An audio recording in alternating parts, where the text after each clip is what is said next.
अगर दुनिया में कहीं सबसे ज़्यादा मंदिर पाए जाते हैं तो वह है हमारा देश भारत।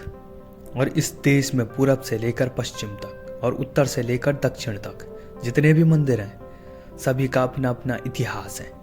इन मंदिरों को पुराने ज़माने के राजा महाराजाओं ने अपनी अपनी खास शैलियों में बनवाया हुआ है। साथ ही इन तमाम मंदिरों के बारे में काफ़ी रहस्य भी छिपे हुए होते हैं जो आज भी हम इंसानों की समझ से बाहर है। आज की वीडियो में हम ऐसे मंदिर के बारे में बात करेंगे जहां त्रिदेव यानी तीनों देवता ब्रह्मा, विष्णु और महेश एक साथ निवास करते हैं। यह बहुत ही चौंकाने वाली बात है कि ये तीनों देवता एक ही मंदिर में कैसे हो सकते हैं, क्योंकि ऐसा मंदिर पूरे देश में कहीं और नहीं है। और इस मंदिर का नाम है सुचिंद्रम मंदिर, जो कि तमिलनाडु के कन्याकुमारी में है। इस मंदिर को एक और नाम स्थानुमलयन मंदिर से भी जानते हैं, जो कि इन तीन देवताओं के नाम पर ही पड़ा है। इसमें स्थानु भगवान शिव को, मल भगवान विष्णु को और आयन भगवान ब्रह्मा को दर्शाता है। इस मंदिर के इतिहास से जुड़ी कुछ पौराणिक कथाएं भी हैं। इन्हीं पौराणिक कथाओं में से एक कथा ये भी है कि एक बार ब्रह्मा, विष्णु और महेश तीनों देवता अपनी पत्नियों के कहने पर ऋषि अत्रि की पत्नी माता अनुसुईया के पतिव्रता धर्म की परीक्षा लेने के लिए पहुंचे। तब माता अनुसुईया ने तीनों को शिशु बना दिया और उसके बाद माता ने त्रिदेव के शिशु रूपी अवतार को दूध पिलाया। माता के पतिव्रता धर्म और बुद्धिमता से प्रसन्न होकर त्रिदेवों ने उनसे वरदान मांगने को कहा। तब माता अनुसुईया ने उन तीनों को प्रतीकात्मक स्वरूप में उनके पास रहने को कहा। त्रिदेवों के आशीर्वाद से माता अनुसुईया को 3 मुख वाले संतान की प्राप्ति हुई थी, जिसे दत्तात्रेय भगवान कहा जाता है।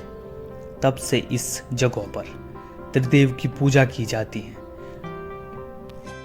दूसरी पौराणिक कथा ये कहती है कि जब विष्णु जी ने सुदर्शन चक्र से माता सती के 51 टुकड़े किए थे, जो पृथ्वी पर अलग अलग स्थानों पर गिरे, उन्हीं में से माता सती के ऊपरी दांत सुचिंद्रम मंदिर के पास गिरे थे। तभी से ये मंदिर 51 शक्तिपीठों में शामिल हो गया। इस मंदिर का निर्माण मुख्य रूप से 9वीं शताब्दी में शुरू हुआ था। इस बात का प्रमाण उस समय के शिलालेखों से मिलता है। मंदिर की स्थापत्य कला और कुछ मूर्तियां बहुत ही ज़्यादा पुरानी हैं। यहाँ 30 छोटे छोटे मंदिर भी हैं।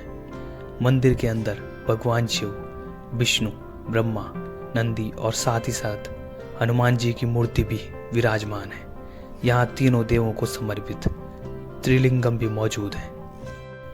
तीनों भगवानों को एक साथ प्रदर्शित करने के कारण यह मंदिर पूरे भारत देश में प्रसिद्ध है। यहाँ शिव जी की बहुत ही प्राचीन मूर्ति है, जिसके 25 मुख, 75 आंखें और 50 हाथ भी हैं। शिव के ऐसे स्वरूप को सदाशिवम कहा गया है। मंदिर के अंदर भगवान हनुमान की एक विशाल मूर्ति भी स्थापित है, जो लगभग 22 फीट ऊंची है। इस मूर्ति को एक ग्रेनाइट पत्थर को काट कर बनाया गया है।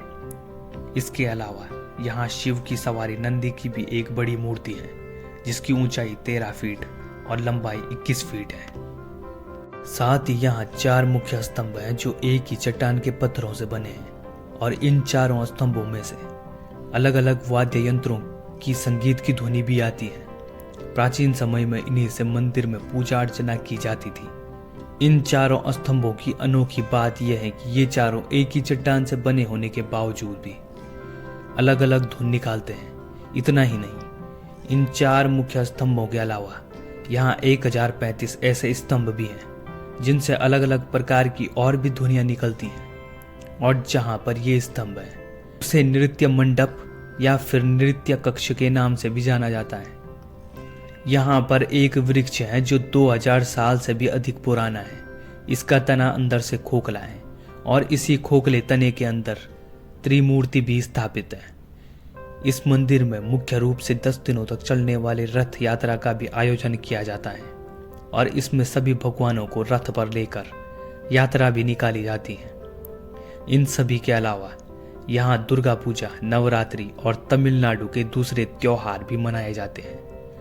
अगर आप देश के और भी मंदिरों के बारे में जानना चाहते हैं तो कमेंट कीजिए। मिलते हैं अगली वीडियो में, तब तक के लिए धन्यवाद।